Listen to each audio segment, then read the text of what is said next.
आज माइनक्राफ्ट को खेलकर हजारों क्रिएटर वीडियो बनाते हैं, लेकिन व्यूज सिर्फ कुछ ही लोगों के आते हैं। और उनमें से एक नाम है प्रोबोइज 95।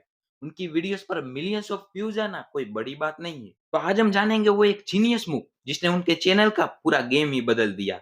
प्रोबोइज माइनक्राफ्ट में रियल लाइफ चैलेंज करते हैं, अलग अलग बिजनेस ट्राई करते हैं। मतलब जो अदर क्रिएटर रियल लाइफ में करते हैं, वो ये माइनक्राफ्ट में कर रहे हैं। मैंने देखा कि उनकी वीडियो में एक के बाद एक ट्विस्ट आए जा रहा है। साथ ही लोग वीडियो को पूरा देखे, इसलिए प्रोबो इस वीडियो के बीच में ही एक ऐसा आधा सीन क्रिएट करते हैं जिसे देखकर व्यूअर क्यूरियस हो जाता है, लेकिन वो सीन वीडियो के एंड में जाके खत्म होता है, जिससे प्रो बॉयज को वीडियो में हाई रिटेंशन मिलता है। और हाई रिटेंशन मतलब यूट्यूब को अच्छा सिग्नल मिलना, जिससे वो वीडियो को और पुश करता है। और ऐसे करके प्रो बॉयज को अच्छे व्यूज मिलते हैं। जहां ज्यादातर क्रिएटर माइनक्राफ्ट को गेम प्ले के लिए यूज करते हैं, वहीं प्रो बॉयज ने जीनियसली यूनिक टाइप से यूज किया।